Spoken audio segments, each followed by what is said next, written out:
I think it's time we ask ourselves if we still know the freedoms that were intended for us by the Founding Fathers. They seem to be in full-scale retreat from spending cuts and are talking about raising people's taxes again. And I have only one thing to say to the tax increasers. Go ahead, make my day. If we lose freedom here, there's no place to escape to. This is the last stand on earth. Those who would trade our freedom for security have embarked on this downward course. Whether we believe in our capacity for self-government or whether we abandon the American Revolution and confess that a little intellectual elite in a far distant capital can plan our lives for us better than we can plan them ourselves. Conduit News Radio with Paul Harrell is on now. All right, ladies and gentlemen, welcome to the program today. Thank you for being with us. We're broadcasting live here from Little Rock, Arkansas. The Answer Studios 101.1. The Answer. Always glad to have them here hosting us. We're up at facebook.com/Conduit News as well as our YouTube channel. And we really do appreciate Joe back home in the home studios getting everything working for us as best we can. Now, we do have a good show for you. Coming up at the top of the hour, coming up at the bottom of the hour, we're going to be talking with Mr. Tim Loggins. Big day yesterday. The resolution by State Representative Brant Smith to clarify gun rights in the state of Arkansas passed out of the House Judiciary Committee. There was several people who were wanting to speak against the bill, and they were allowed to. Debate was limited to 3 minutes. It was a very big day to get over that hurdle. Matter of fact, it's actually pretty ironic. Can you imagine the irony if you are the Moms Demand Action group? Moms Demand Action, of course, is an anti-Second Amendment group. It's pretty sad, right? Is that the Michael Bloomberg or the George Soros? I can't even remember, right? But the Moms Demand Action, a lot of people kind of fall into their pain point politics mindset, if you will. They're very much anti-gun. They say that they're for gun sense, but what that really means is, less gun rights. I just find it, they had a big event yesterday. It was like their day to be at the Capitol. They were the guest of a whole bunch of Democrats. And, they got recognized from the gallery. If you don't know this already, the beginning of the session in the Senate or the beginning of session in the House is an award ceremony first before the, what do they say? The morning hours concluded. And then they actually get to the business of the people. But, some people I think should be recognized. Don't get me wrong. I really do. But sometimes, when you recognize everybody, I think it diminishes being recognized. But that's just my opinion. Anyway, I think it's very ironic that they had their statewide or their big day, Moms Demand Action, on the day they have it. Brant Smith passes his resolution to clarify our gun rights and essentially proclaimed that the Taft decision, Taft versus Arkansas, where a judge in dicta put in his opinion that if you have a concealed weapon, it is not, and somebody sees it and reports you to the police, that is not a reason to respond to a call. It's not a reason to detain someone. It's not a reason to stop someone because possession of a weapon, club, or knife on or about your person is decriminalized here in the state of Arkansas. We're going to be talking with Tim Loggins about all of this coming up at 6:33. And so we're excited about that. Now, we also, coming up next hour, we were scheduled, and we put our schedule out is when we have it in advance the best we can. We were going to be talking with State Representative Spencer Hawks about a really good bill, a transparency bill in county government. Matter of fact, it made the Conduit scorecard the other day, last week, the week 3 scorecard. Week 4 scorecard is out.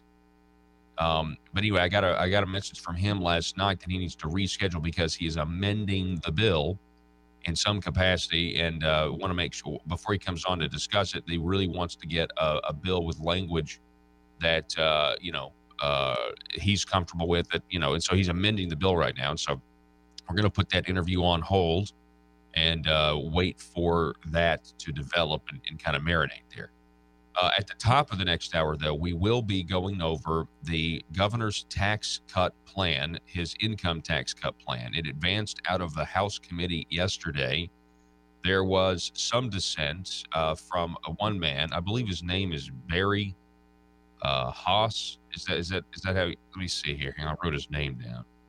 Barry Haas. It's pronounced Barry Haas, according to the video archive, the House Revenue and Tax Committee.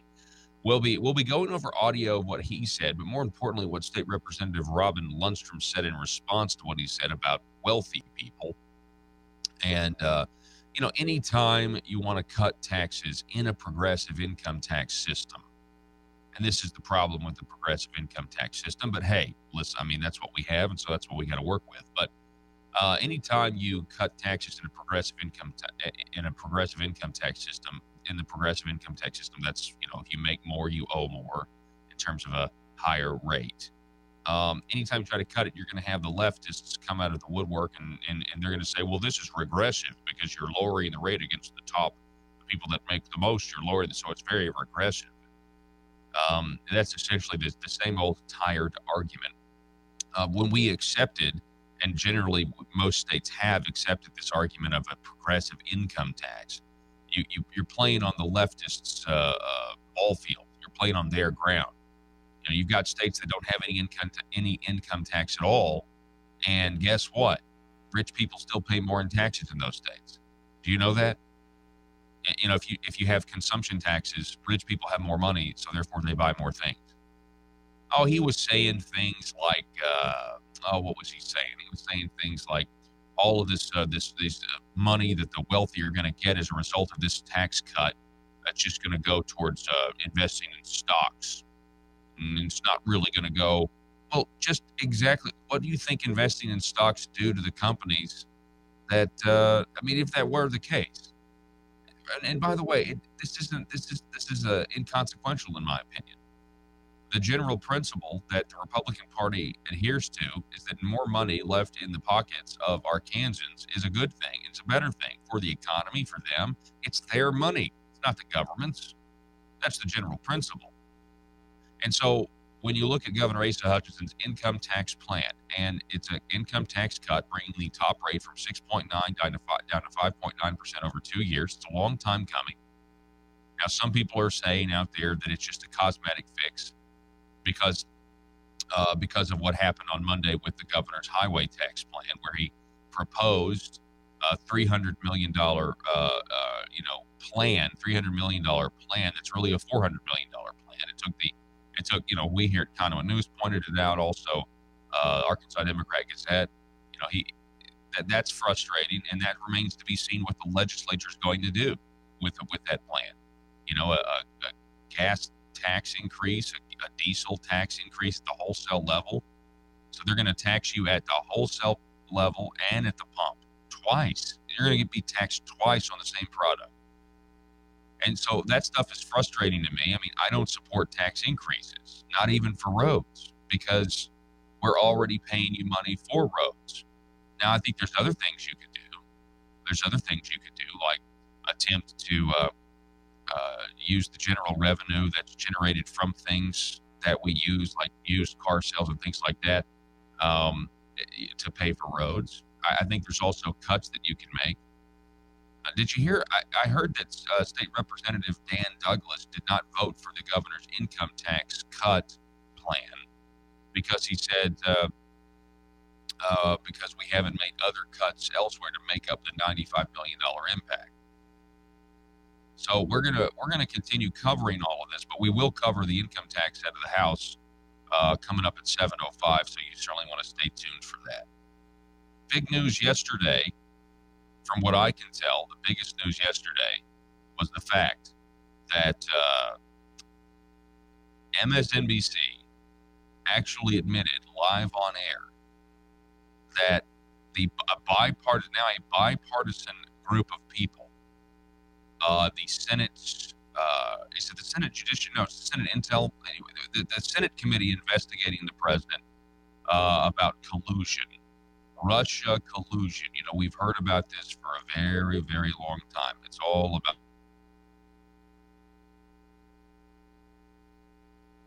Well, the Senate committee decided to say that after 2 years of investigation, we found no evidence of Russia collusion.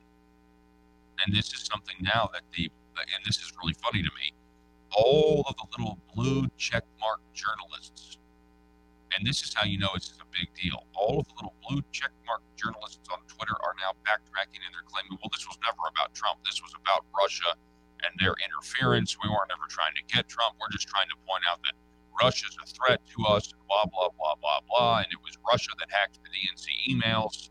So everyone says. By the way, that is such a foregone conclusion that's like they quickly embedded that into the psyche of Americans, didn't they?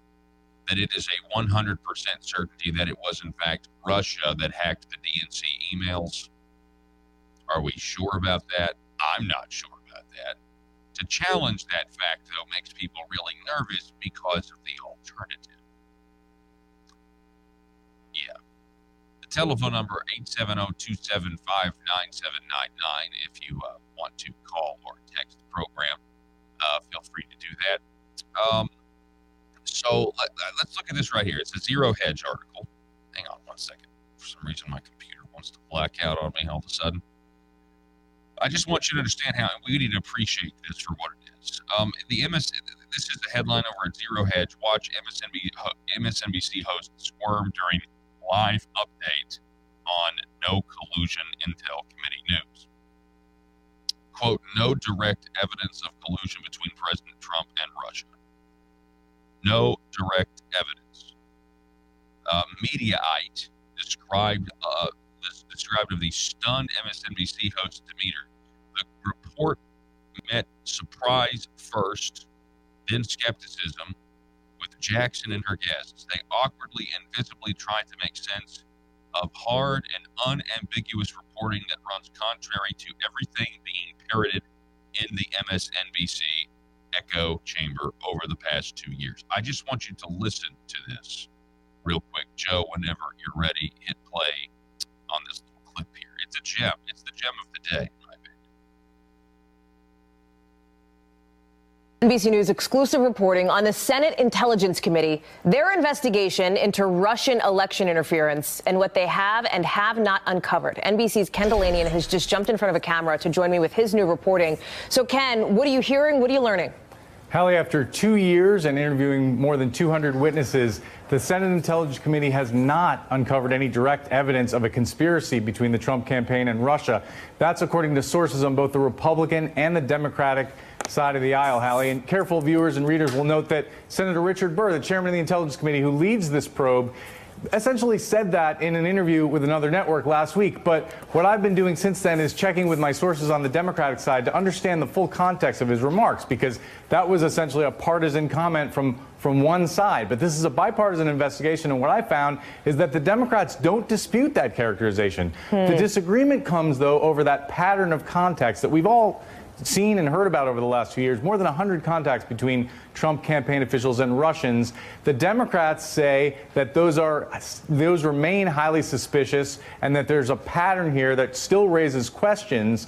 But the Republicans say that we just don't know in the end what those were. And Richard Burr said publicly, look, the motives for those are unclear, and we may end up with a report that says you decide, American public, whether there was collusion. Another important fact here, Hallie, is that they are nearing the end of this investigation, we are told, but that once they interview their final witness, it will take another 6 to 7 months to prepare a report. So the American public may not see the fruits of this for some time, Hallie. So you just got to, I have a couple questions for you, Ken, and you just answered one of them, which was a timeline on when we all... I mean, they're doing their best they can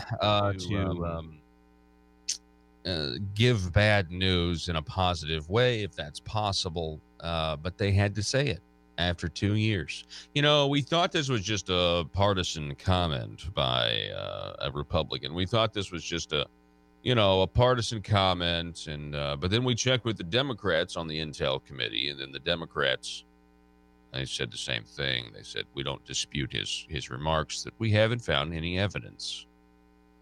So that has actually sparked an incredible amount of crazy talk on the left, where they're now saying, well, they haven't found any evidence, but they haven't found any evidence exonerating him either, because, that's the whole Kavanaugh mindset, right? That you're guilty until proven innocent. It's Russia, Russia, Russia. Do you remember when in the Cold War, the mainstream... Now, I was not really, politically conscious during that time. But do you remember, from what people tell me, the mainstream media loved the Soviet Union. They thought they were this, they idealized them because it's what they'd been taught in many of their classes in journalism, and on a chalkboard, Marxism looks really, they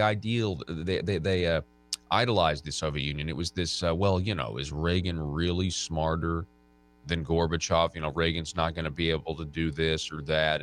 And the Soviet Union was this, it was very much the way the press looks at China today is the way they used to look at the Soviet Union, I imagine. It's a speculation again because I wasn't there during the Cold War, but I think that is pretty much par for the course. See, China has not been corrupted yet. Now, I know that sounds crazy, but China hasn't been, you know what I mean? They haven't, the Soviet Union is no longer exists. It collapsed.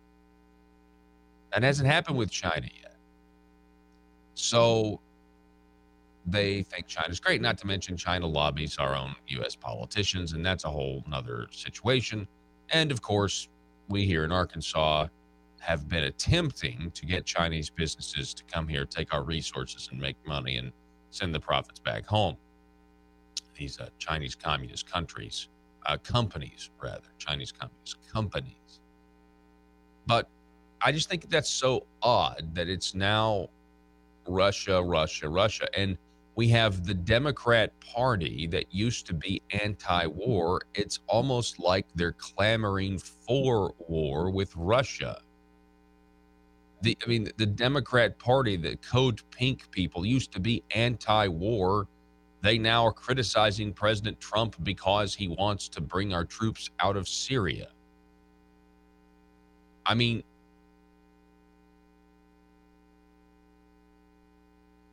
because that's what because President Trump is doing it, it's now wrong. That's what it seems. That seems to me to be obvious because it's President Trump doing it. It's wrong.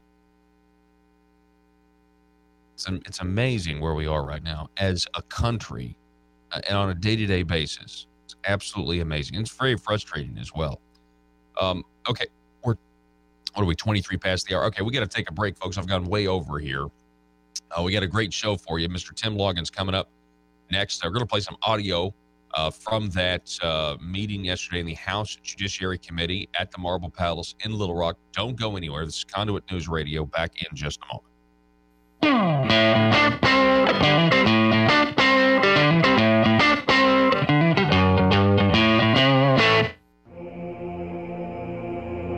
It's Conduit News Radio with Paul Harrell. All right, good morning, everybody. So we've been covering this a little bit. There's an issue out of Fort Smith. Speaking of new taxes, which we talk about a lot. The whiteboard, by the way, today says tax math, and that's just because, look, you put ideas out there, and then you don't have a bill that's actually filed yet, and people try to, everyone's trying to do the math. And listen, and I've talked to state representatives. They really do want to know. At the end of the day, when we pass an income tax cut, when we get to a highway plan, we might have an internet sales tax. We might have, we've talked about these fees for 911 services. They want to raise the fee on your cell phone bill, which is a tax increase.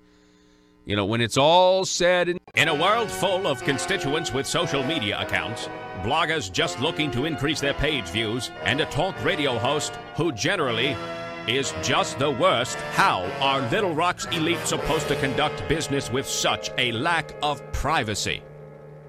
Introducing the 1835 Club, older and more refined than other clubs that claim discretion. The 1835 Club is for seasoned political veterans that want to conduct the highest form of aristocratic business with the public's money. Are you a schemer? Do you someday want a guaranteed flow of taxpayer money to support your business? Is it your dream to see the .gov domain at the end of your business website? Don't listen to the imitators. The 1835 Club is the place where corrupt politicians and businessmen hatch their next crony schemes. At the 1835 Club, we make lobbying safe and legal. Ethics. Why, of course. All business is done in an ethical manner. Just look for the sign above the door that reads, loophole. Are you tired of the Capitol Police restricting your access to the roof after a perfectly good night of drinking? The 1835 Club has libations and a perfectly good roof. Other crony clubs that promise discretion try to lure you in by advertising bars made out of aeroplanes. Well, at the 1835 Club, instead of an airplane fuselage, we've got a space shuttle. No, not a bar. We've got an actual space shuttle that makes a daily run to the moon so members of the 1835 Club can have some real privacy away from the bloggers and taxpayers. Are you an Arkansas aristocrat? Do you want to be? It's the 1835 Club, and we work tirelessly to make sure the good old boy system remains alive and well. Join today. Disclaimer. The 1835 Club reserves the right to deny membership to anyone who has principles. Any talk of the Declaration of Independence or the Constitution must be done in jest or, at the very least, with a condescending tone. And finally, the 1835 Club will be given a 25% commission of any agreements made between politicians and the business community. PHP Parody.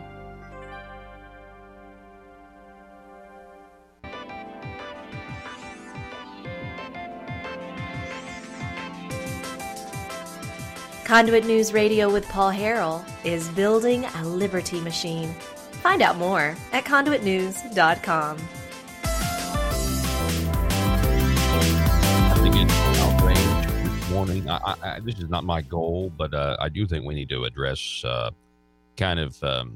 this is just so disturbing to me.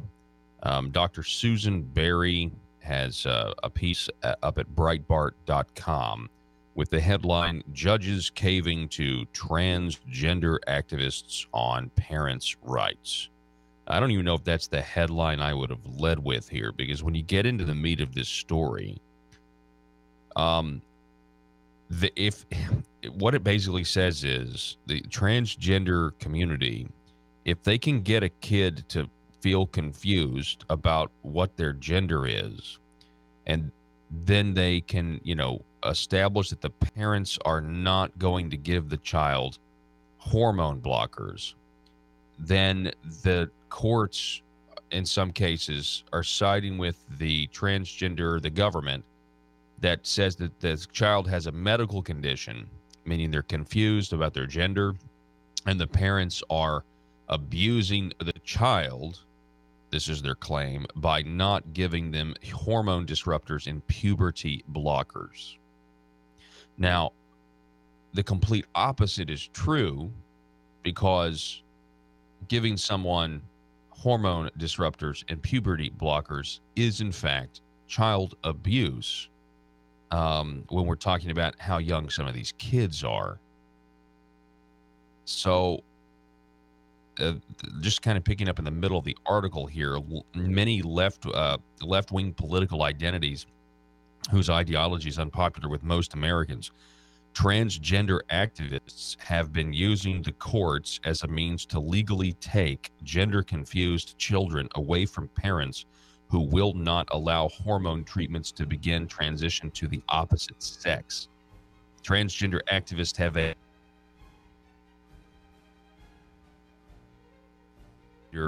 Margot Cleveland, in a report at the Federalist, use the government to force parents to affirm a false sex for their child, agree to hormone blockers, and accept a transition to their son or daughter's preferred gender. If parents refuse, removal of the child from the family due to alleged medical neglect. This is crazy. But I think there's a reason why, you've seen the photos of these transgender individuals or drag queens that are doing story time now in local libraries and things like that. This is an effort to indoctrinate kids. Say, Mommy, Daddy, I'm not really a boy. We'll be back in a moment. and done, at the end of the Arkansas General Assembly, when they call it sine die, will the tax burden on the Arkansas taxpayer be greater, or will it be the same, or will it be smaller? That's what a lot of people want to know when it's all said and done. Now, let's just let's take a local issue. We've covered this. The Marshall's Museum. Now, this is a museum that they need public funding. They're now claiming they need public funding, and they want a new tax on the people of Fort Smith to pay for this. And they think that a lot of people are going to travel far and wide to Fort Smith, Arkansas, because they want to know and they want to see all of the history about the U.S. Marshal Service. Which, don't get me wrong, U.S. Marshals are pretty cool, you know? I mean, if you had to pick law enforcement, I mean, if you had to pick a law enforcement agency to be a part of, definitely U.S. Marshals would be on the short list. You know what I mean? It'd be pretty cool. So, yeah, I mean, but should the taxpayer pay for it? Now, from what I understand, there's been a lot of people who have heard a lot of promises over the years over this museum locally. Now, one of those people is Mr. Frank Glidewell, who's also now, he's a former state representative, also now a former state senator, and his name is Frank Glidewell. Frank, how are you, sir? Morning, Paul. Morning, Paul. Hey, Paul, you know, every morning when I get up and somebody will say good morning or something, yeah, it reminds me of a bygone era. Robin Williams in a movie, I think the Man of the Year or something like that, but he'd get up every morning. He was in Vietnam, and he'd say, "Good morning, Vietnam." Now, I can't say it like Robin Williams, but it was sure good. No one But can. anyway. Yeah, no one could say it like that. That's a fantastic movie. He was good. Yeah. Anyway, well, Paul, first let me say, I do support the Marshall's Museum, and I've been to 2 or 3 debates, and anyway, no one that I know of is opposed to this. I've never spoken against it, and what I'm opposed to is the attempt to raise our already outrageous high sales tax for Fort Smith. Yeah, absolutely. You hit it a while ago. This was sold to the private people. This was going to be a private entity. We would not have tax money in it. Now, the other night, a couple of weeks ago, the board of directors met, and it come out, and I heard the guy say this was always going to be a public-private entity. And at that moment, I knew the citizens had been hooked up again. When it become a public.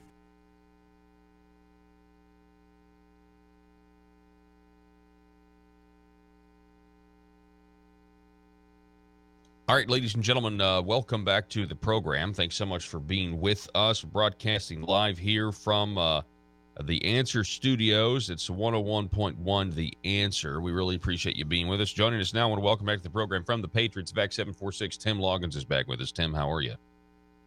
Good morning, Paul. I'm doing well. How are you, sir? Man, I am doing fantastic. I just want to first say congratulations, because I know it was a huge day yesterday to get that resolution out of the House Judiciary Committee. I got to think that you were very, very pleased with that. It was kind of like Christmas all over again, Paul. It was a great first step. Now we got to go into the full House vote, and you know, once the resolution's passed, I anticipate the Senate will take it up, and you know, it's part of the process. But yes, sir, yesterday felt very good. The room yesterday was at capacity, and meaning that there was a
and I've got the audio queued up here, Joe, so get this audio ready for us from the Judiciary Committee. But I want to play this for the audience.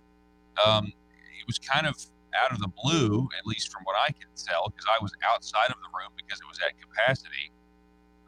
But I was listening on the stream online, and it seems like kind of towards the very end of the committee meeting, the Arkansas Sheriff's Association came, and they seemed to be disputing whether or not the Taft case, they kept saying it's not a gun case, but that doesn't, just because it wasn't a gun case, it doesn't mean there wasn't a specific citation in the law or in the ruling by the judge on guns, and there was. But I want to get your reaction to this, Tim, but let's go ahead and play some of the comments from the Arkansas Sheriff's Association and the sheriff that was involved in this specific case, Taft versus the state of Arkansas. Joe, whenever you're ready. Our Second Amendment. We always have. We did not take a stand when open carry came about. We stayed completely neutral. We understand that we can't be everywhere all the time. Okay, I just want to make that clear. There's a lot of talk about the Jamie Taft case, and that's the information that we would like to talk about today. Sheriff David White is to my right, and that incident took place in his county. So that's basically why we're here today. Sheriff, would you like to speak? Yes, ma'am. Thank you, Madam Chair. The Jamie Taft versus State of Arkansas was a Court of Appeals case that originated in my county. There's a lot of things going on out there, and I just wanted everybody to understand what exactly happened in that case. We got a call from a business owner right outside of Mountain Harbor, and the business owner is very pro-gun, has several people go in there open carry, and he has never called us on a gun before ever. On this particular incident, he has a guy enter his business sweating profusely, very nervous, does not make contact with anybody, does not buy anything in the business, and walks out. He makes a second entrance into the building, goes to the restroom, and that's when the store owner sees a gun trying to be concealed in his waistband in his back.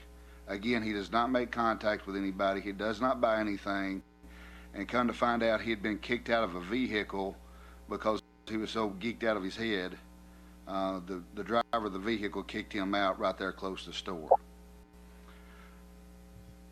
The business owner calls me directly. I have two deputies respond to the call.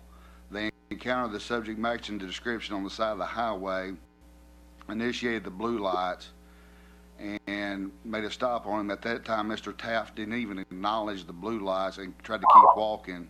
One of the deputies addressed him, and he finally turned around, reaching in his back of his waistband where the gun was.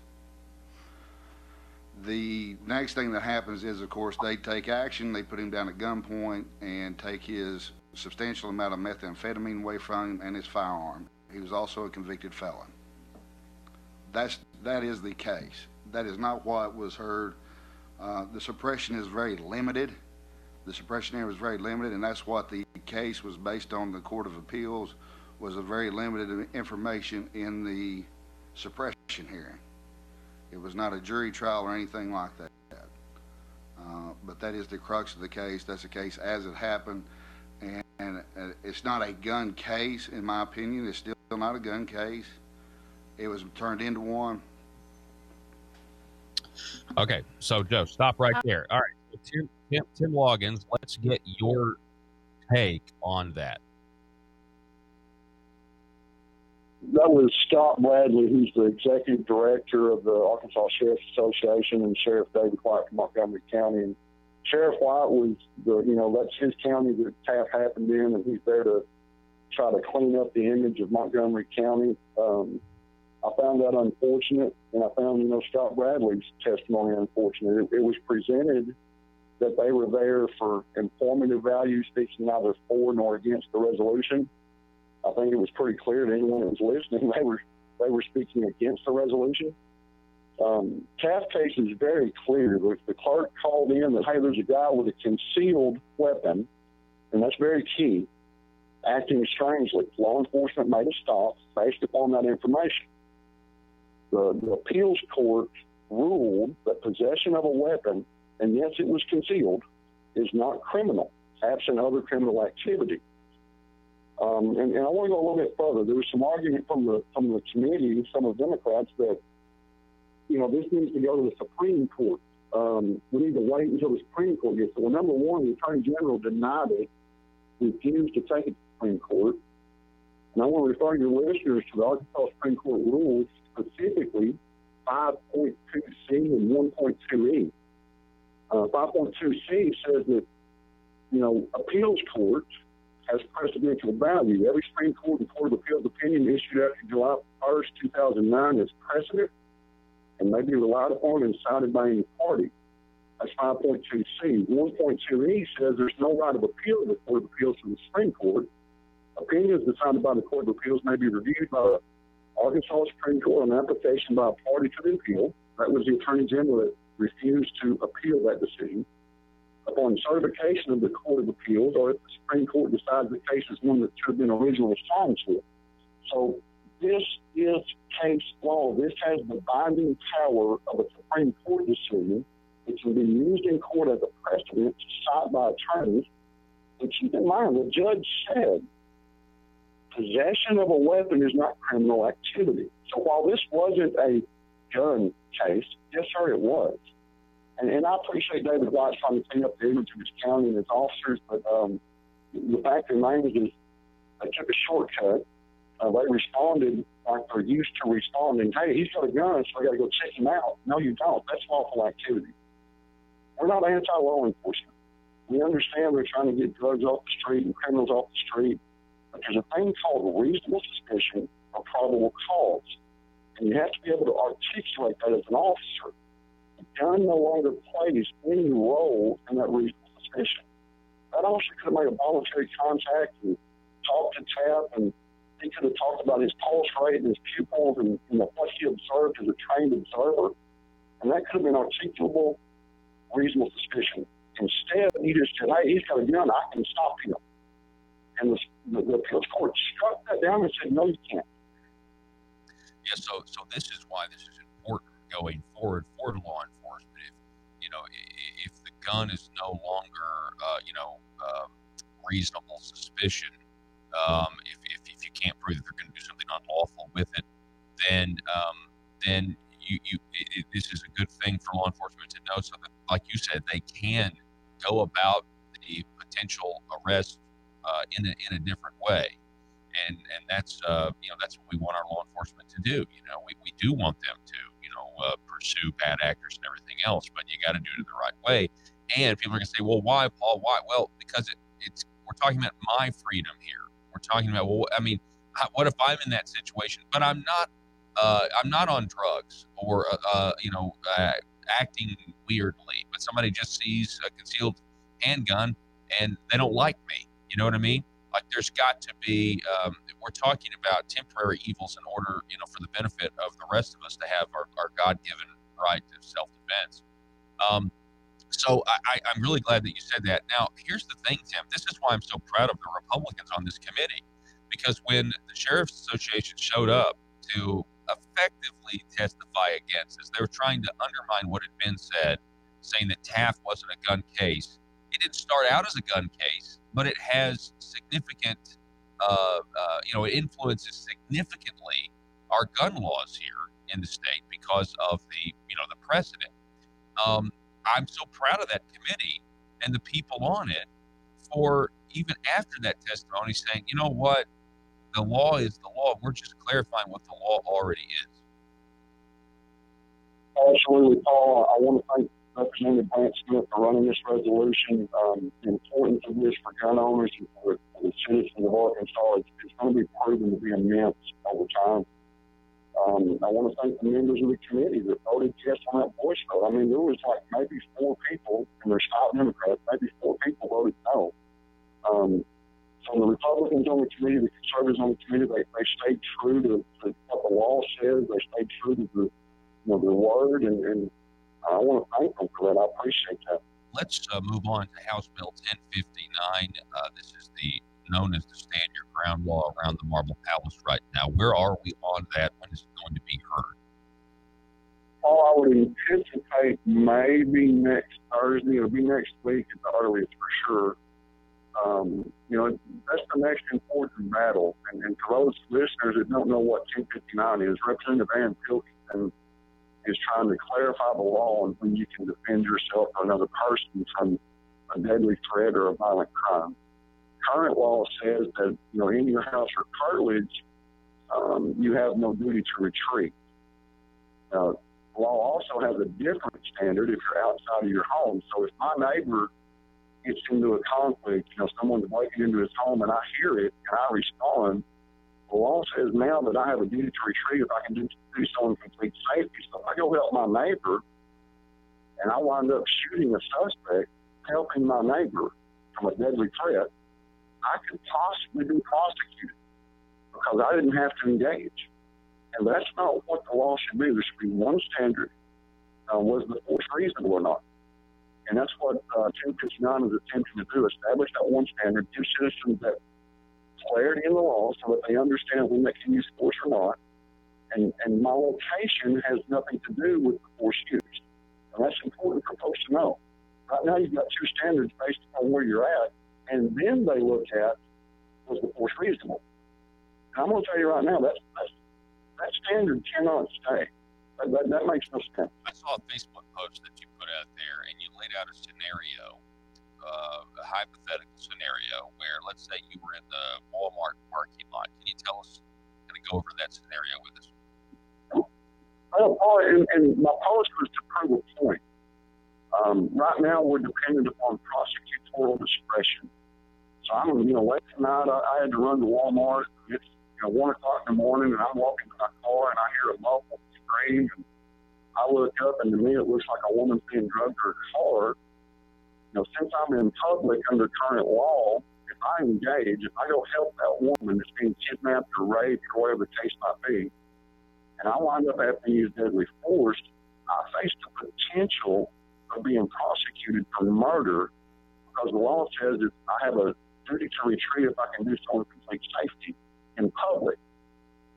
Now, some would say, well, we don't want you to engage and we just want you to call the cops. Well, think about how long it takes for cops to respond. So, that makes no sense to me, and I don't think it makes sense to Arkansans. But citizens of Arkansas would think, hey, I need to help this woman. Yes. And that's what the law needs to back up. And I'm not trying to change the standard was for murder. I can't just go shoot people.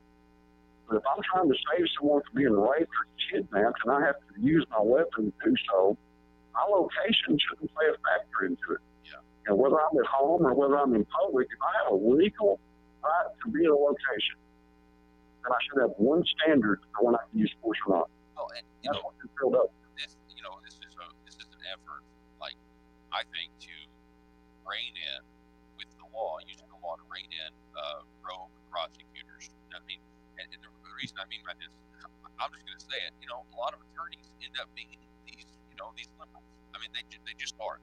Most attorneys end up being Democrats, and Democrats are not for your Second Amendment generally. Now, that's people are going to say, well, we love our prosecutor. We love our, okay, well, you don't know who the next prosecutor is going to be. We don't know who the prosecutor is going to be 5 years from now, 10 years from now. You don't know. You don't know what the sentiment might be here in the state in that time. You don't know the situation that might be very complex moving forward.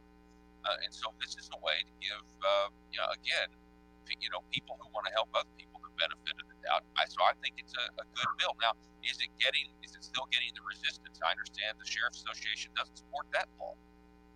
The Sheriff's Association went behind closed doors with lawmakers and voiced opposition to it. And there's no reason they can't participate. We tried to engage them on it. There's several law enforcement groups that are opposed to it. I don't understand it. Some of the lawmakers are on the fence on it. I was talking to one, and it's coming down to, if I was a lawmaker in New Jersey or even Florida, I would vote for this. We don't have a problem in Arkansas. Well, okay, but I used an example. We've got elected officials that are going to introduce red flag laws of assault weapons ban in Arkansas.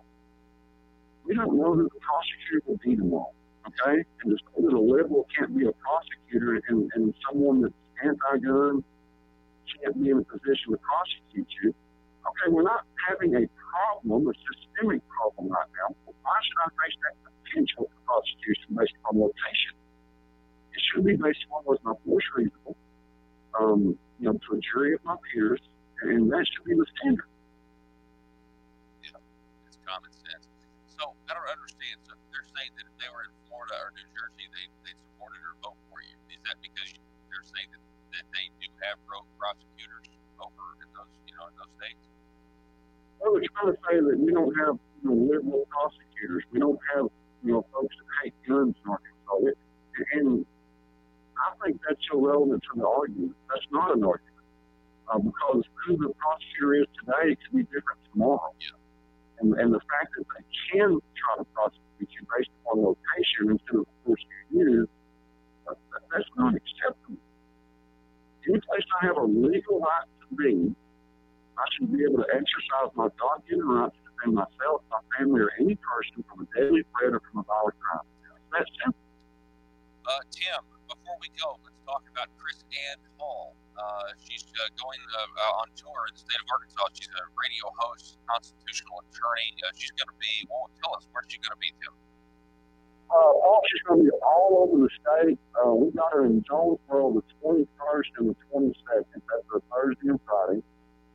She's going to start around 6:30 in the evening, Thursday and Friday. Thursday, she's teaching on state nullification, which is a very important state right. Look at the medical marijuana what's going on right now. And Friday, she's going to talk about disarming America and give us the history and context of what's going on with this gun grab. I do want to say Friday night, prior to Chris Ann being there, at 5 o'clock, we're going to have a Patriots meeting. So I would, ask the public to come out, come to the Patriots meeting, learn about your gun laws, learn about what's been happening in session, and then stay for Chris Ann and see the struggle for safety.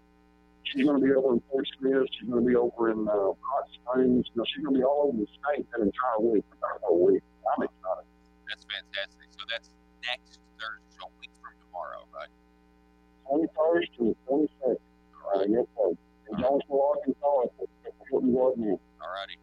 Hey, Tim, congratulations on getting the resolution or helping such a group effort for everybody, all the Patriots back 746. I want to thank every member of the committee, State Representative Brant Smith, for having the courage to just simply clarify what the law has been since Mike Beebe signed it in 2013. Tim, we really appreciate it, sir. Thank you, Paul. Alrighty, folks, we're gonna go to break, and we really appreciate Tim getting on as always. We will be back here in just a moment. Don't go anywhere.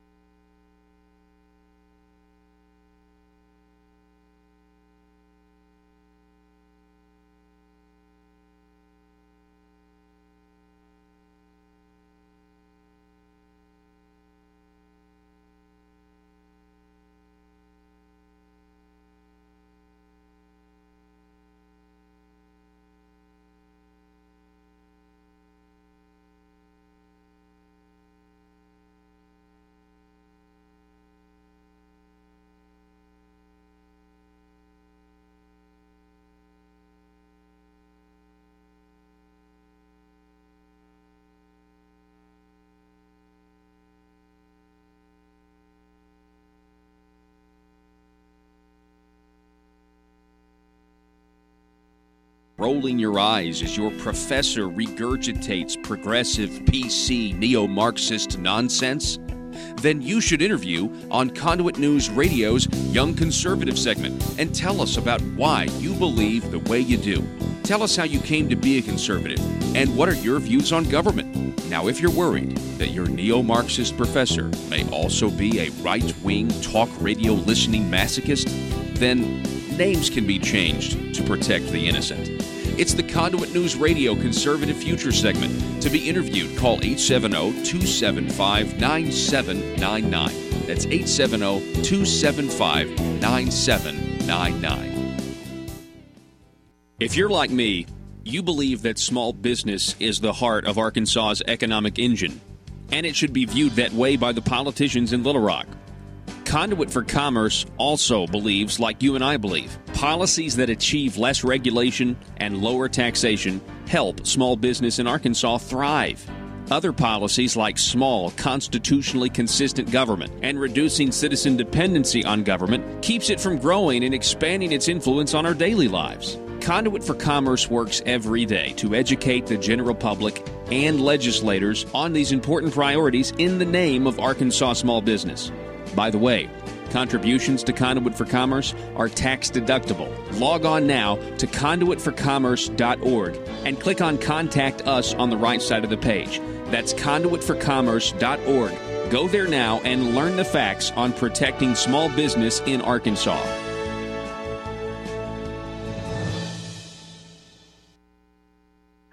Will they also move for it to be a public facilities, or to have a public facilities board? And at that moment, that's when they can change and pass a sales tax. Mm-hmm. But you cannot pass a sales tax for a private entity. Mm-hmm. Anyway, I knew that the people was set up for this. What's a public facilities board again? Well, you've got to have a public board. It's like you have a park board. If you're going to get federal, state money, or local money, you've got to have a board. Somebody's got to be accountable. Now, I'm on a few boards, and my issue on any board is the money. I've got to, I'm supposed to watch over and make sure that nobody is spending money that they're not allowed to, or there's nothing going on. You try to do that. Now, that's my.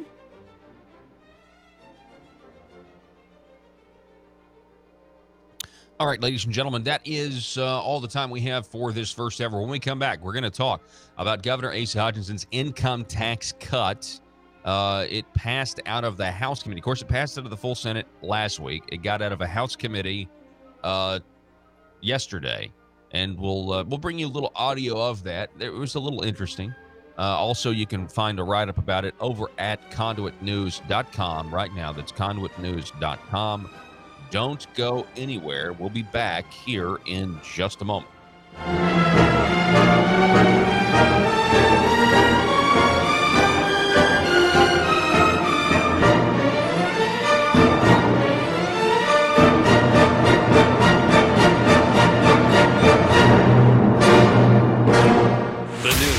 Talk of Northeast Arkansas. This is News Talk 101.3 FM and 12:30 AM KBTM Jonesboro, an EAB radio station. As a board member, but we can also get tax revenue or different things because we are a board. They give us credit for being able to keep up with the money. So anyway, that's kind of what it is. So let me ask you this. Has the state of Arkansas ever given money to this thing? Well, I don't know. I would tell you that the state of Arkansas has got more money into this. The citizens, we have more money in this Marshall's Museum than any other entity, private or public, whatever. We have got $5.79 million in this Marshall Museum from the state. Now, this is just from the state. Really? Almost $6 million of taxpayer money. And now they're coming back to the taxpayers and asking for, is it a half-cent sales tax or a full cent? Which one is it? 1 cent. Wow. It will make us 10.75, and that's almost 11%. But now, a deal with it is they call it a 1 cent tax. A 1 cent. No, it's a 1%. Unless you're buying everything at your dollar store, it's going to be a lot more than 1 cent. Mm-hmm. And, it's that 1 cent promoters say the museum will bring in economic development. And people, I'm not aware of any situation where raising taxes brought economic growth. Neighboring states such as Texas, whose economics and the population are growing with high-paying jobs. They didn't make this happen by raising taxes. They made it happen by cutting taxes. Well, and just I think the average person, and I don't know what the average person in Fort Smith feels, but I just don't understand why anybody would think that tourists would flock to Fort Smith to go visit a museum about the U.S. Marshal Service. I'm not saying no one will, but I mean, will it be the numbers that justify going to the people and taking their money? There was a group from England that did the survey and give us the numbers of what we could expect for tourism or the tourists to come into this. Now, I've heard ever since I was in the legislature, you've got the Cowboy Hall of Fame, the Clinton's Library, and this is just going to be a track from, I don't know, the Grand Ole Opry right on round to Oklahoma. Anyway, now they say that we're looking at 125,000. This group from England, I guess they must have called the library at Little Rock and also the Cowboy Hall of Fame and got some numbers from them. But I haven't noticed anybody in here but they did a survey, and they're saying that we're going to have approximately 125,000 people a year to visit this. Okay, you divide that into 365 days, and that's 342 plus a baby a day, 342 people. I don't know that the Clinton Library has that much, but that's what they're saying. It's going to, this tax will have to come up, or we're going to have another civic center that costs us $1 million a year out of the Fort Smith revenue, or we're going to have another complex that's incomplete. That's all. I don't know what else. Can I ask you something, Frank? Have there been any Have there been any changes in the city leadership since the Jake Files debacle got such public attention? Meaning the public-private partnerships with his construction company. Yes, we've had one new member on the board. Okay. So there has been something different.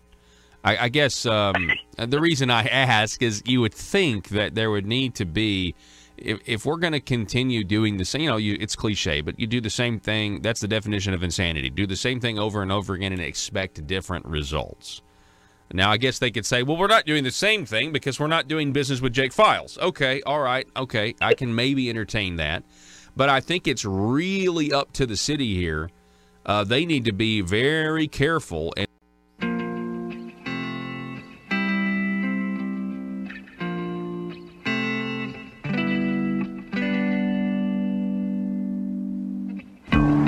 I think it's time we ask ourselves if we still know the freedoms that were intended for us by the Founding Fathers. They seem to be in full-scale retreat from spending cuts and are talking about raising people's taxes again. And I have only one thing to say to the tax increasers. Go ahead, make my day. If we lose freedom here, there's no place to escape to. This is the last stand on earth.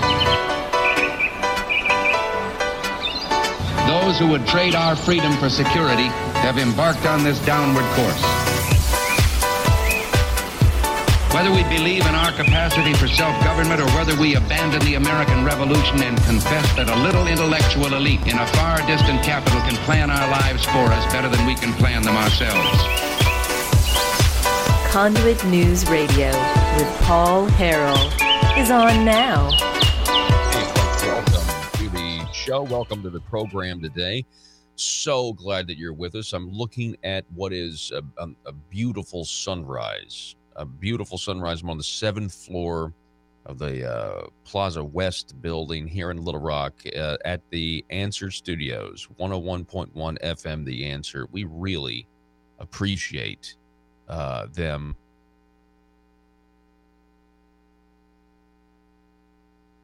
Man, and it is absolutely gorgeous, the sunrise right now.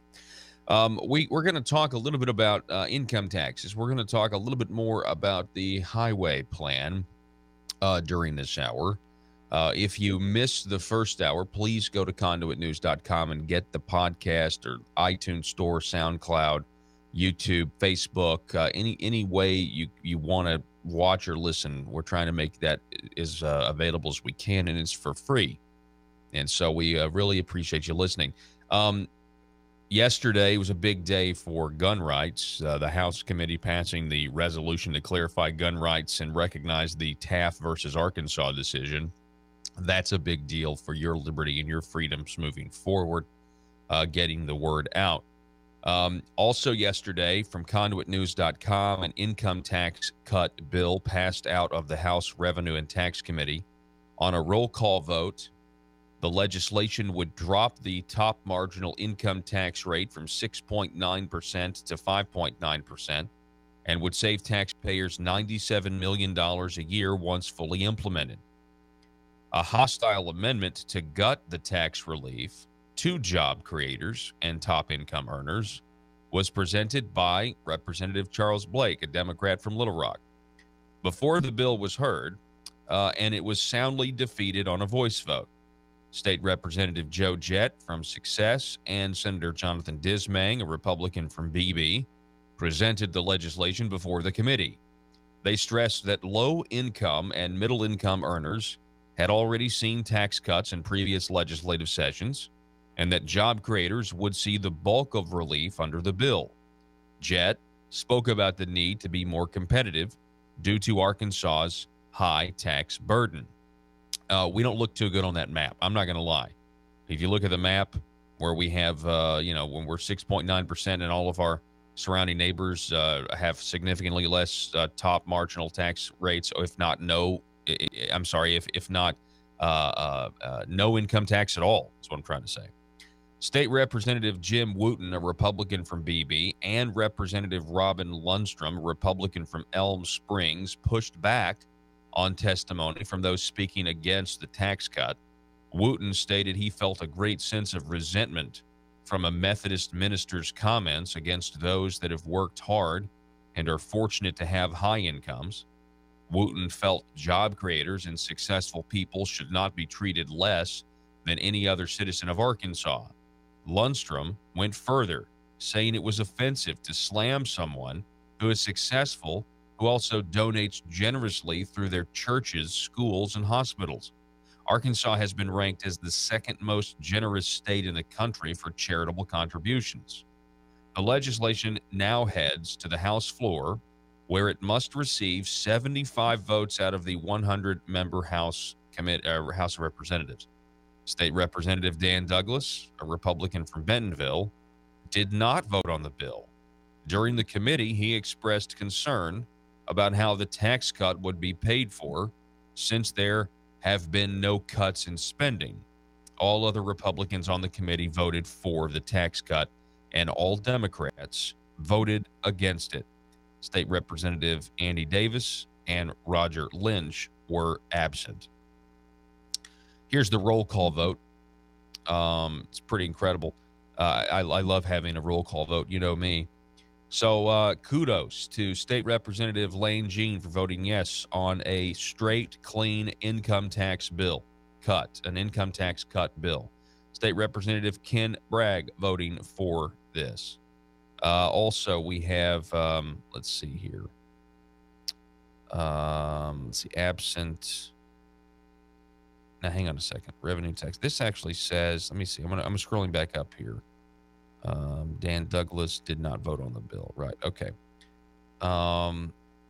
Yeah. So that's the present. That's the attendance roll call. Hang on a second. Let me actually get the roll call. Here's the roll call. Sorry about that. Having to, well, I need to be able to see. Oh, here we go. There's a slider on here. Oh, okay. Learn how to work the website, Paul. Okay. So Lane Jean King Bragg voting yes. That's good. Then we have State Representative Les Eves voting for the tax cut. Robin Lundstrom voting for the tax cut. Lanny Fight for. Marcus Richmond, the majority leader, for. Aaron Pilkington, yes. Les Warren, yes. Jim Wooten, yes. Keith Slape. Gayla McKenzie, yes. Joe Cloud, yes. Stu Smith, yes. Jack Fortner, the vice chair, voting yes. And Joe Jett, the chair, voting yes. The roll call vote 15 to 2 to 3. There were 2 no's, Monty Hodges and Tippy McCullough, Democrats. Then, of course, you had Representative Roger Lynch not voting, Dan Douglas not voting, Andy Davis not voting. Of course, 2 of those were not there. So anyway, that's very positive news. Now, interesting audio. You want some interesting audio? Let's get to it. There's a guy that decided to rise to speak against the income tax. I mentioned this yesterday because anytime you operate in the progressive income tax field, anytime you try to touch that top marginal rate, you're going to have class warfare. You're going to have the left that's going to want to say bad things about the wealthy, and they're going to say that this is regressive. This is just regressive. Well, that's because we're in a progressive income tax ballpark, and you're playing on the leftist ground anyway. But here is a guy by the name of Barry Haas, I believe is his name. Barry Haas took to the end of the table to speak against this income tax cut. Listen to what he had to say.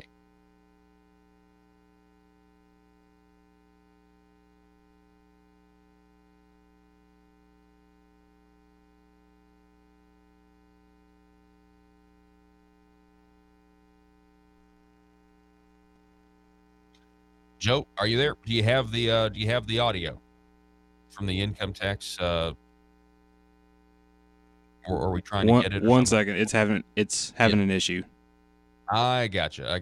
Well, thank you there. Thank you for, I don't know if I'm sure the on-air people heard that as well. So anyway, Joe's getting that audio for us real quick. And let's see here. It should be, it was to me the best part. Well, actually, I'm setting this up, you see, because over at the website, it mentions State Representative Robin Lundstrom and what she had to say. And what she had to say is really, really what I want you to hear. But I need you to hear this liberal guy talk about why the tax cut's not a good thing.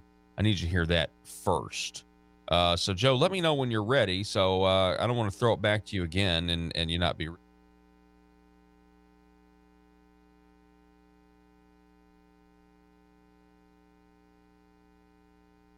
Where I want to start. Low and middle income folks pay far higher marginal tax rates than the wealthy due to this rigged system.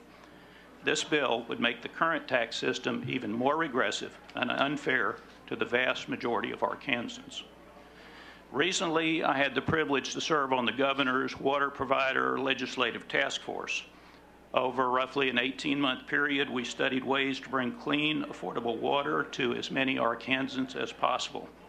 We didn't cater to only the wealthiest water utilities like Central Arkansas Water and Beaver Water District.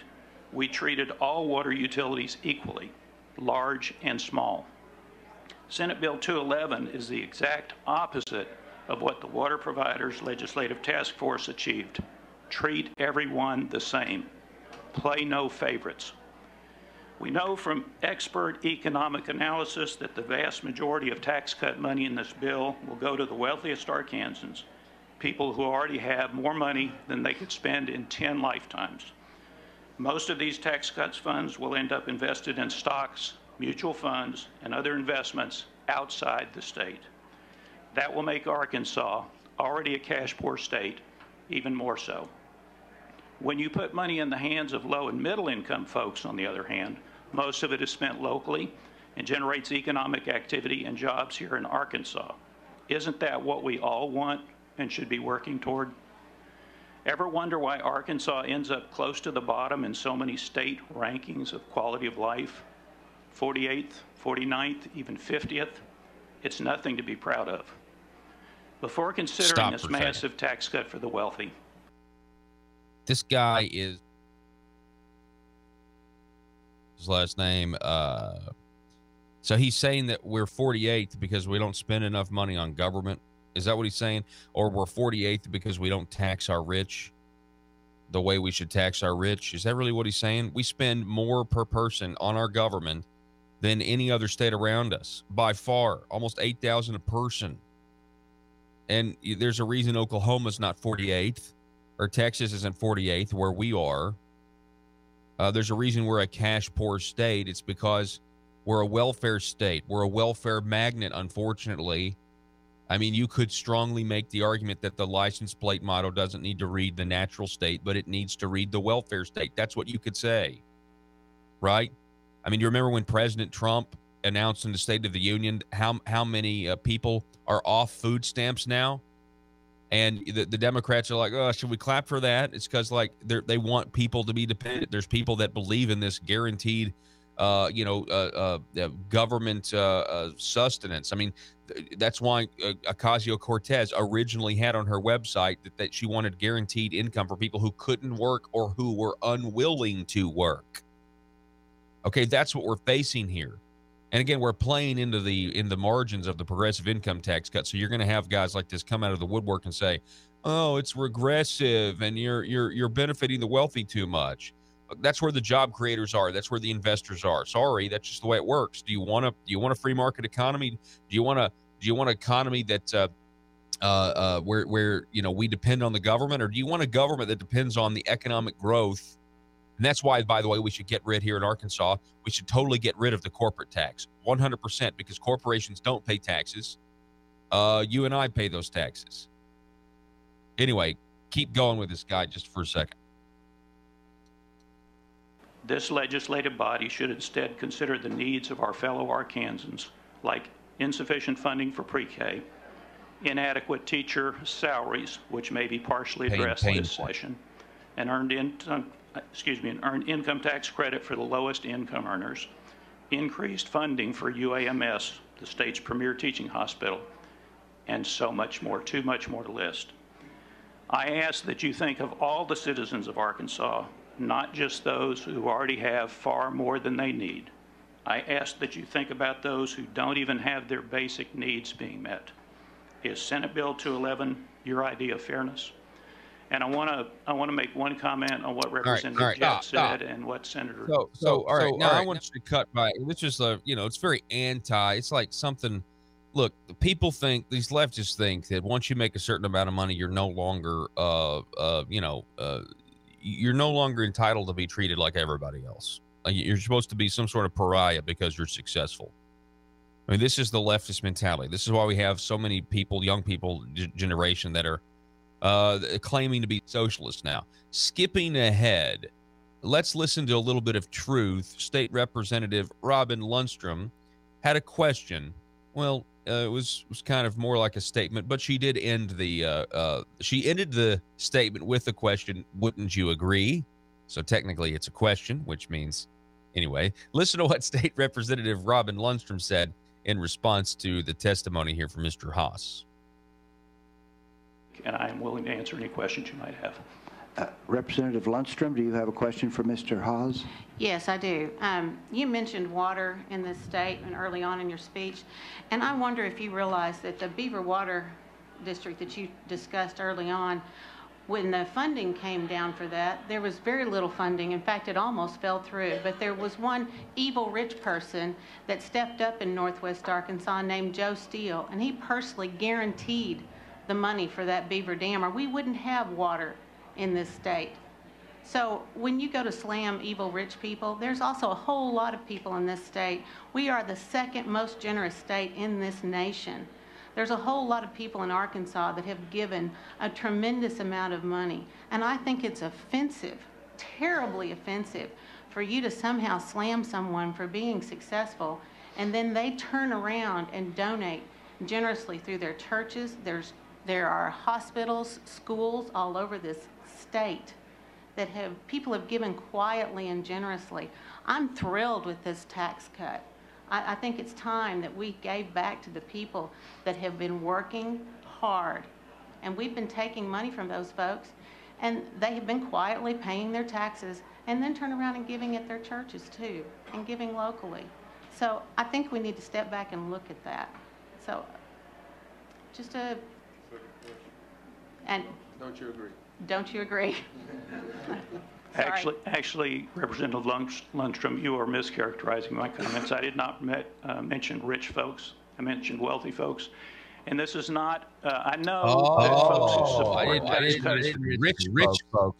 I mentioned wealthy folks. That's how it is.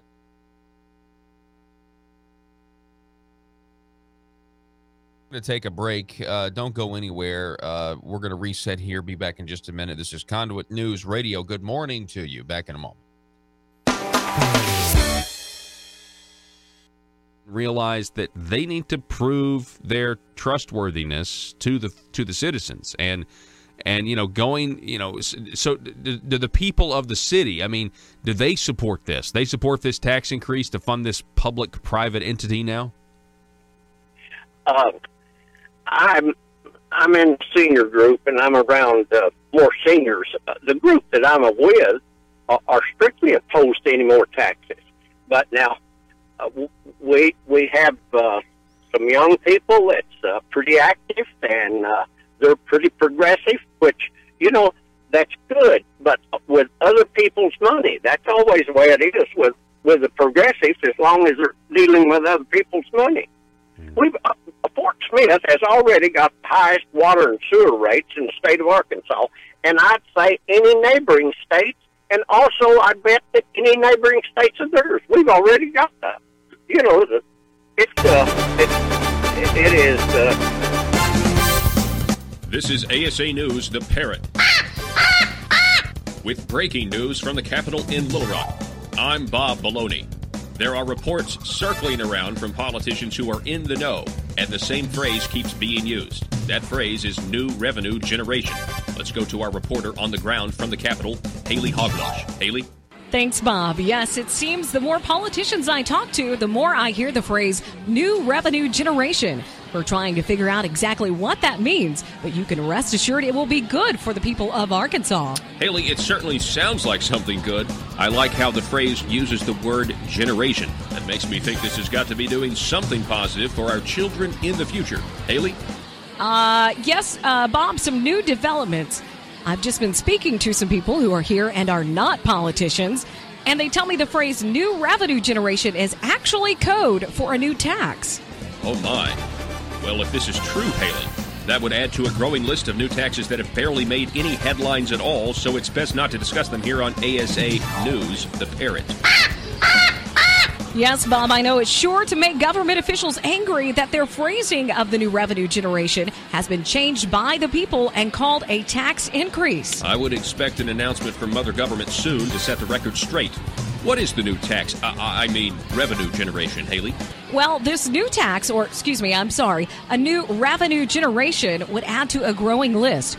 First, there was a revenue generation on movies, books, and songs that people download using the internet. And next, there was the tax increase. I'm sorry, Bob, the new revenue generation on all purchases made using the internet. And now I'm told this new revenue generation is a tax on the people's patience. I realize the people don't like it, Haley, but specifically, what is the new tax? Revenue generation.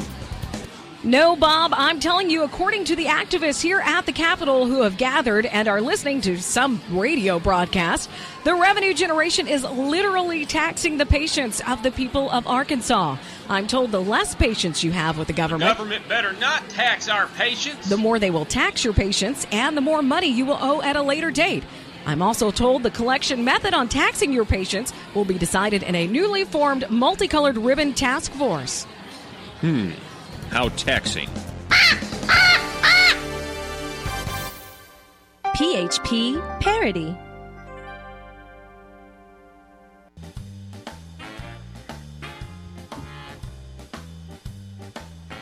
Exposing the truth and everything the Marble Palace establishment keep trying to cover up.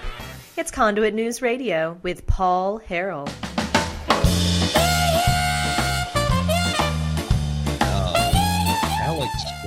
Alex Gladden. I don't know if I've ever read any of his stuff. Alex Gladden at the Arkansas Democrat Gazette with the headline a couple of days ago. All female Boy Scouts take oath in Central Arkansas. All female Boy Scouts. 10 girls stood in a single line alongside the Boy Scout of Troop 17, Boy Scouts of Troop 17. They raised 3 fingers on their right hands. They recited the Boy Scouts oath during the ceremony Tuesday night at the First United Methodist Church of Bryant. The girls are ages 11 through 17 and are the founding members of an all-girl troop, Troop 19. Let's see. The group became the first all-girls troop chartered by the Quapaw Area Council of the Boy Scouts of America. The Quapaw Area Council is the largest council in the state, representing 39 counties in central and northeast Arkansas. All-girl troops are starting to crop up elsewhere in the state. All-girl troops have formed in Conway, Whitehall, and Cabot since the Bryant troops induction. And the council plans to add 10 or 12 more all-girl troops in the next month. So, I mean, say what you want to say. Is it weird? I mean, is it just strange to have girls in the Boy Scouts? Yeah, even if it's an all-girl troop. But I can't help but ask the question, well, why isn't it an all-girl troop? Why don't we why not some Starship Troopers, fantasy? There's only a few people that'll get that reference, but you know what I'm saying. Like, those of you that get the reference, you know what I'm saying? Like, I guess, and it's only a matter of time before, Boy Scouts want to include girls. Great. Okay, I guess. That's okay, I guess. But your whole organization is in the crosshairs of the LGBT left because you have the name boy you have the word boy in your name. If you've got the word boy in your name, it's only a matter of time before you have to put, a person scouts or, non-cis scouts. I don't know. It's only a matter of time. Like we can try to accommodate the politically correct aspirations of people at this moment in time. But if you actually see where this is going, the Boy Scouts, they've got a tough road ahead because it's only a matter of time before somebody starts to criticize the name of the organization itself. It's like, well, we're letting girls in now. Isn't that great? We're letting girls in now, and we got, we have these ceremonies and stuff at Methodist churches, and everything's going fantastic. And I'm just telling you, it doesn't stop there, though. It doesn't stop there. I mean, I wish the girls the best. I hope they enjoy. I wasn't in the Boy Scouts, but I mean, understand. I know some people who were. I understand you learned some pretty cool outdoor skills and that sort of thing. But man, all those people that talked about slippery slopes that were told they were just, holy rollers. These holy rollers that are talking about slippery slopes, folks. They were 100% correct. I mean, I don't know how it's an objective fact that they were correct, that slippery slope exists. It's just disgusting that we just keep on raising our taxes. Mm-hmm. Paul, it was, I think, in 1915, there were a few of us that the city passed this prepared food tax for the convention center. And it took us 2 or 3 weeks to get enough signatures on the ballot so that we could put that on the ballot. Instead of the board of directors just passing it for us, we had to repeal that, put it on the ballot, and then we did beat it. But the more people that get involved and know exactly what's happening, it was like you said originally, this was a private entity. We was going to fund this with private funds, and now look who's paying for it. And like I said a while ago, we got 365 people that we're going to try to get there every day. I think that's an enormous number for us to overcome. Oh, that's insane. There's just no way that's going to happen. Let me ask you this. We're talking with Frank Glidewell. He's a former legislator from the Fort Smith area. Let me ask you this, Frank. Who benefits? If this thing gets built, meaning the museum and taxpayers fund it, who is benefiting from it? Okay. I need to say something. There's something that they should have been looking at is a TIF, Tax Increment Financing District, is what they should have looked at. And this is what you're getting to. But the property owners, we're going to say from B Street, A Street, Garrison Avenue, and then Rogers Avenue. Okay, the 5 or 6 people that own these properties along this, from our Catholic church on Garrison Avenue all the way to the river, or Clayton Expressway. They're the people that's going to benefit from this, and they're all fairly wealthy people. I'd say they could write it. I said this at a meeting. They could write a check for this $17 million, and they wouldn't miss a meal. But we're going to dump it onto the private citizens that we've already got the highest sales tax around. So, but the property owners of Garrison Avenue and Rogers and like that, they're the ones that's going to benefit from this. They're the ones that keep us paying for the Civic Center. Well, anyway, they're looking for $17 million, and they won't spread it out over the people, and instead of picking up the slack themselves. Wow. And most people here know who the landowners are, and they're the ones that's pushing this tax for the Marshall's Museum. Yeah, that's almost exactly what That's also that's pretty much what. Let's see here. Hang on a second.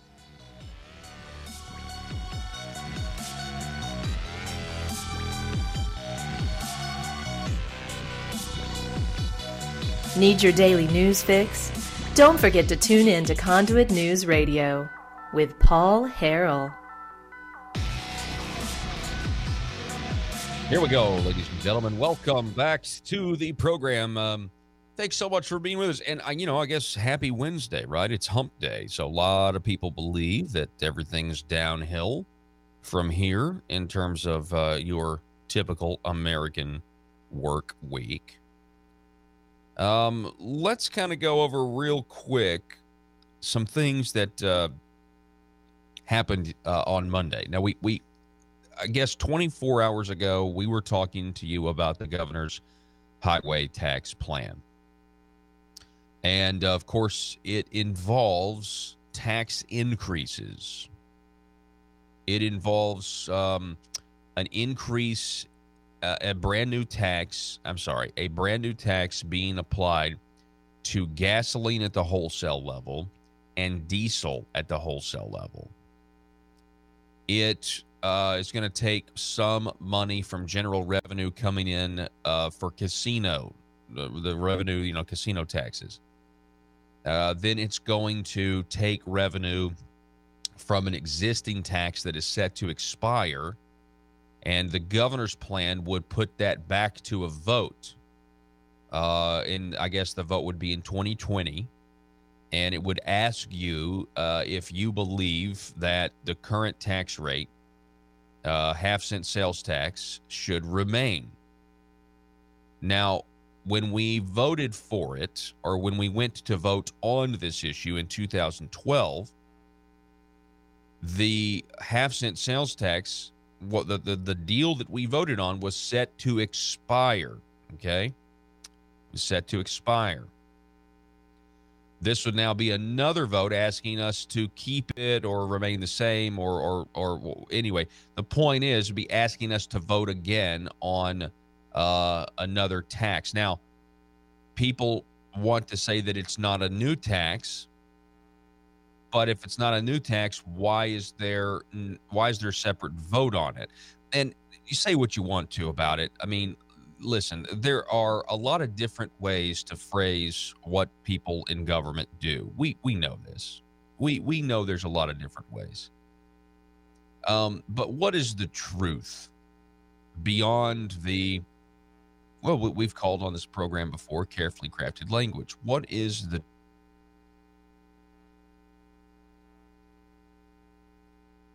truth?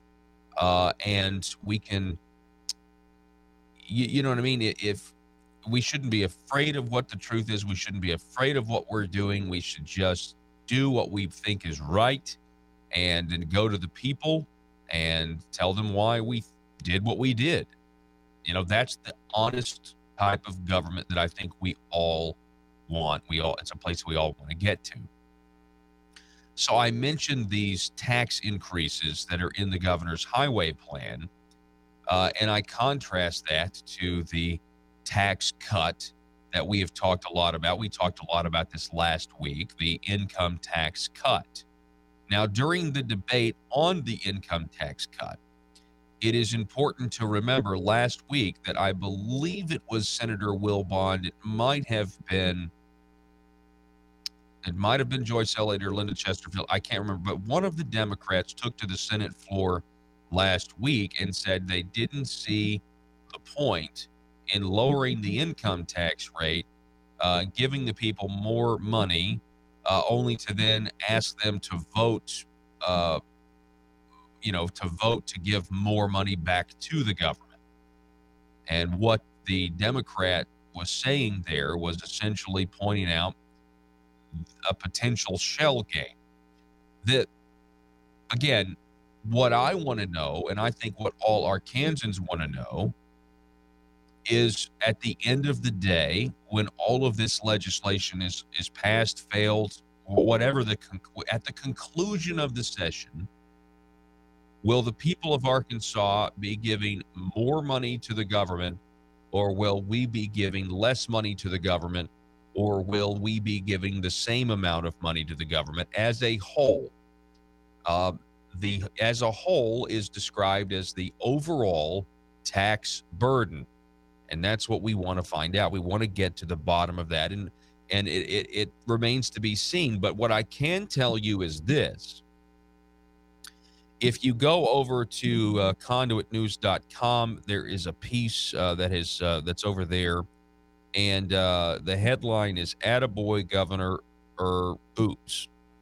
And it does point out something that I did notice. I did notice that on Monday, if you were watching Stuart Varney on Fox News or you were reading the Wall Street Journal, the governor of the state of Arkansas, Asa Hutchinson, got a pretty big national attaboy for this income tax rate. Now, in fairness, it was also over the weekend. I first saw this on the AP over the weekend over at Breitbart News, where the headline was "Arkansas Senate Advances Income Tax Cuts."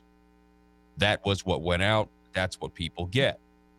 Conduitnews.com, Monday was an odd day. It began with Governor Asa Hutchinson getting an attaboy from Fox News and from the Wall Street Journal for proposing a reduction in Arkansas's top income tax rate.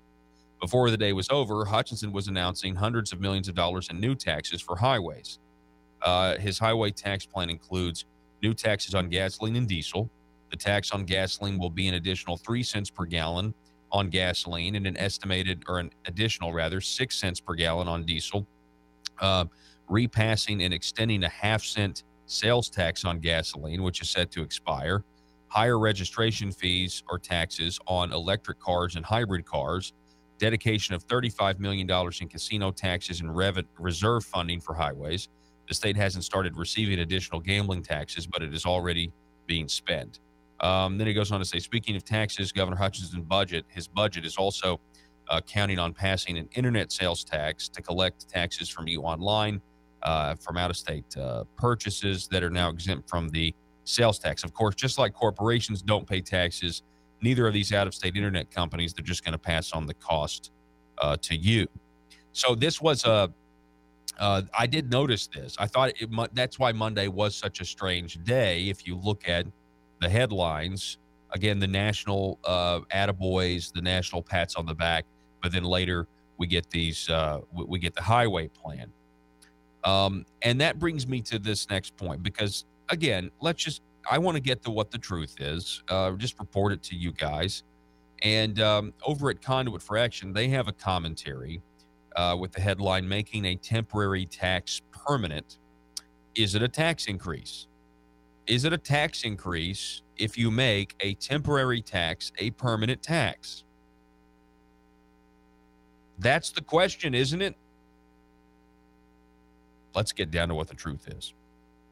So currently, under Arkansas law, there's a temporary 0.5% sales tax, which is dedicated for highway funding. Okay?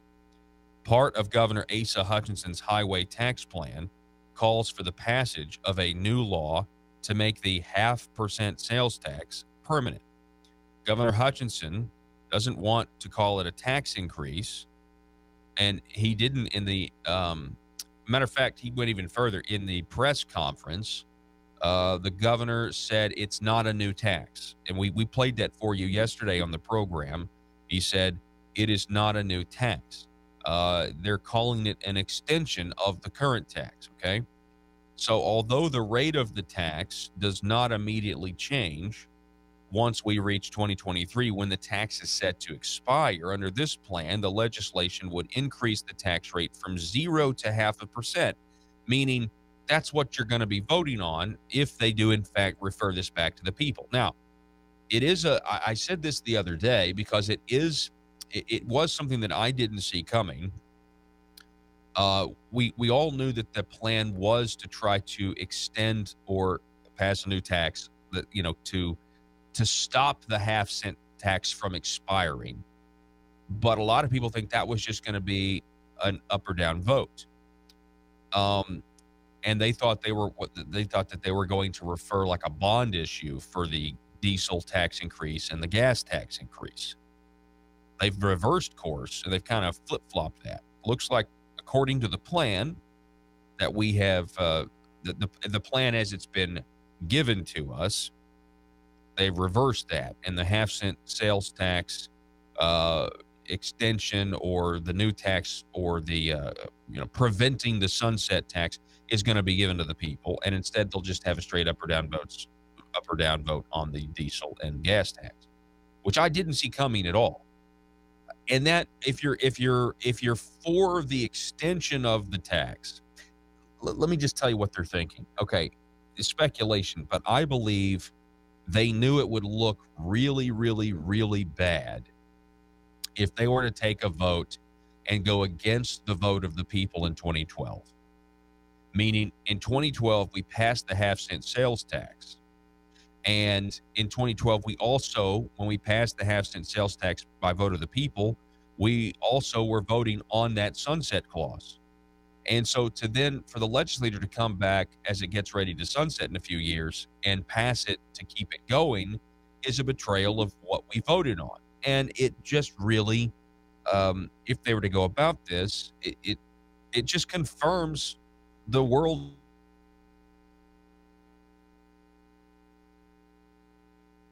really trust what the government says. It just confirms those normal suspicions, right?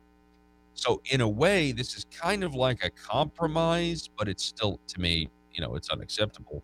But it's saying, okay, well, we'll just refer that back to the people then. We'll refer it back to the people and see if they want to keep the tax the same now. Now, we can still go on about how, well, the government, once again, is, they're kind of playing us like you can always come back to us and ask us more money. And you got to understand, back in 2012, the whole concept of the sunset clause is what sold the tax increase to begin with. So it really isn't a compromise. It's just kind of a different way of looking at it. But the fact is, if you go back and listen to what people were saying, they would say, well, it's only for this amount of time. It's only a 0.5 cent, and it's got a sunset clause because we just need this money to fund these specific projects. And of course, the question the conservatives always ask is, how come tax increases never sunset? Tax cuts will sunset. A lot of times, I think they even did it with the Trump tax cuts. They put a sunset clause in there for the Trump tax cuts. So how come tax cuts can sunset, but tax increases never do? Now, that's not all tax cuts, but you get the point. I mean, you bet your bottom dollar that if there was a sunset clause for a tax cut in there, the politicians would, a lot of them would be happy to let it sunset. So here's the question. You only need to ask one question. Will it take more money out of my pocket in the long run? And the answer is yes. So whether you are for or against this part of the governor's massive tax plan for highways, let's cut the political speak. Let's call it what it is, a tax increase. If it's set to sunset and you have to have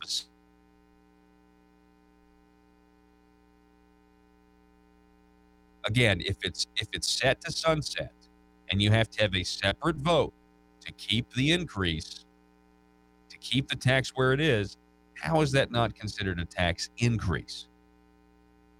It's an honest question, and I think I think the answer is very obvious for anyone out there who wants to see.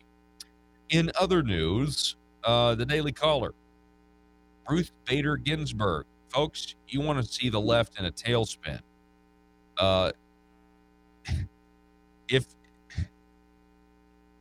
If Donald Trump gets to appoint a third Supreme Court justice and there's no Russia collusion, which there isn't, as the Senate Intel Committee bipartisanly stated, the Democrats are in agreement with the Republicans on the Intel Committee that after 2 years they have no evidence of Russia collusion. Even MSNBC reluctantly reported this the other day. If you want to see the Democrats and left in a tailspin, and I'm talking about, like, remember that, was she an emo chick? She wasn't emo, but she was, I don't know. Remember that she was in the toboggan and she was making sure the camera was looking at her, and the inauguration of President Trump, she dropped to her knees and, went, no. And then, like, she, like, opened her eye, like, are the cameras working? And then she, wanted to play it up a little bit more. You want to see that and then some. Let there be no Russia collusion, and President Trump replaces Ruth Bader Ginsburg at some point. Now, listen, I mean, she is very frail. She is very old, and she appears to be, according to reports, sick. I know there are people who are saying her prognosis is better.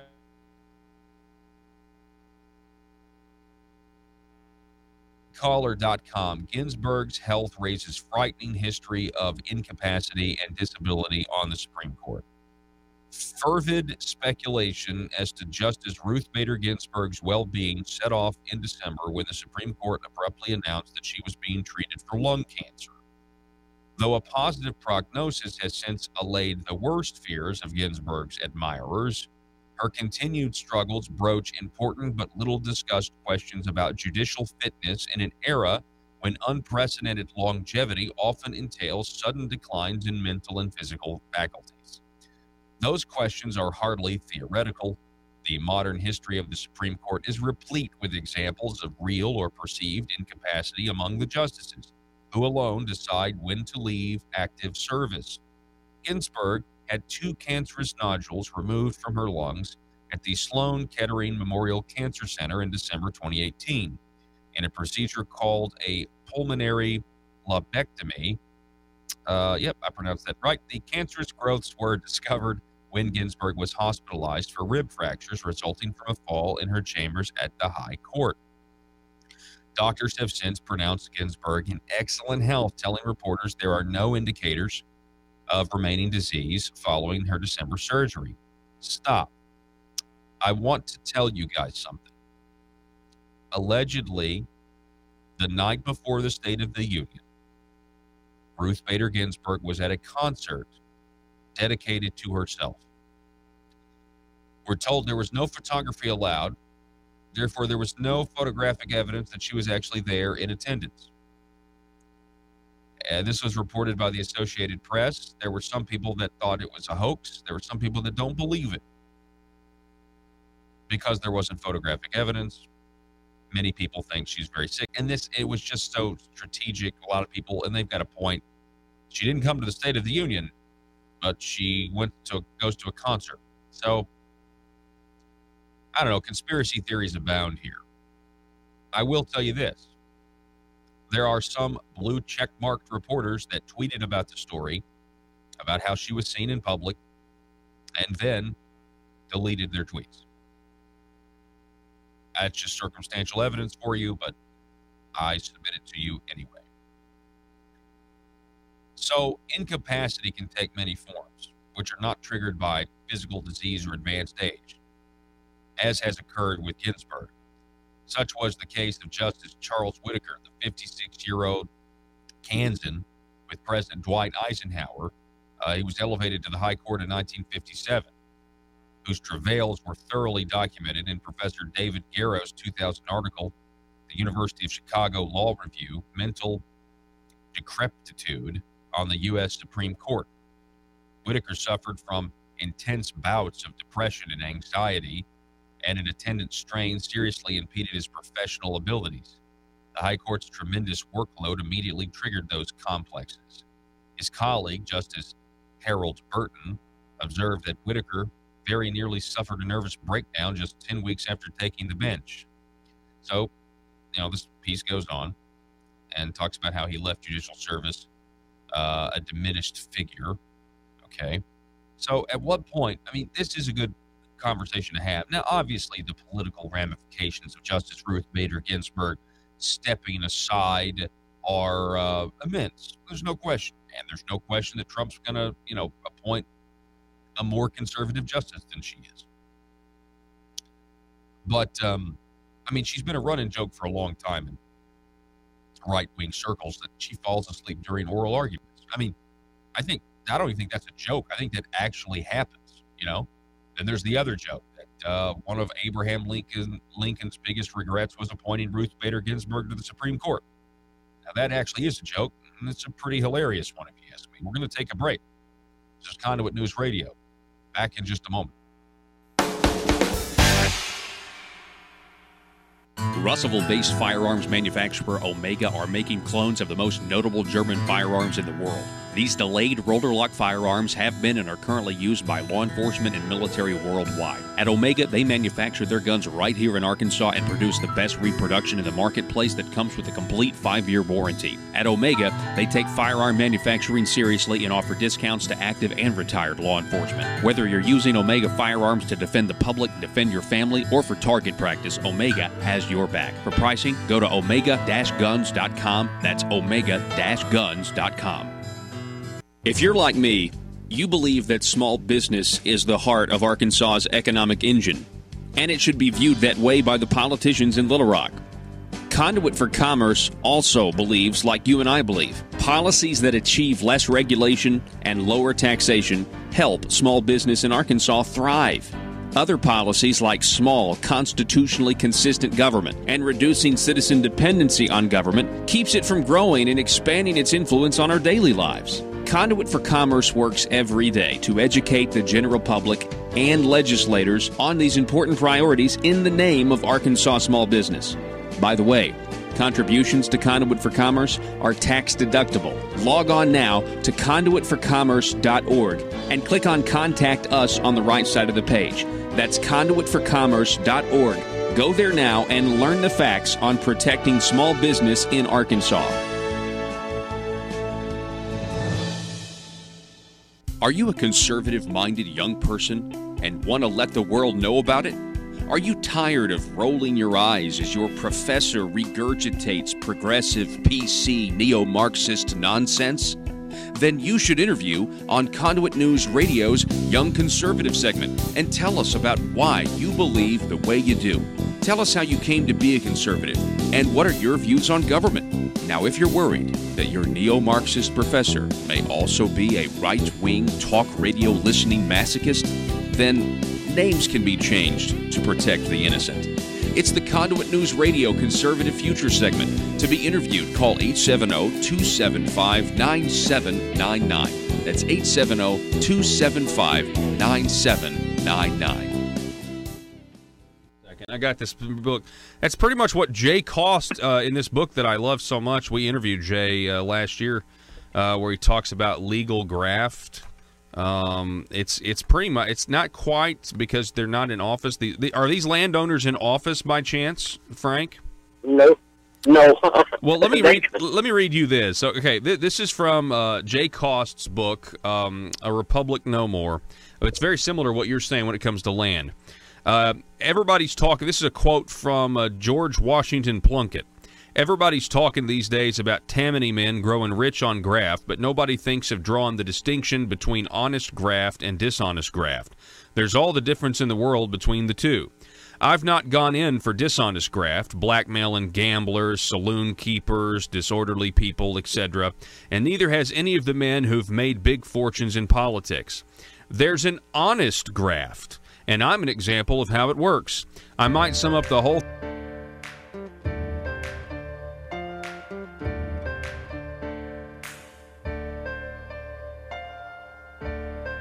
bringing you your daily dose of truth. It's Conduit News Radio with Paul Harrell.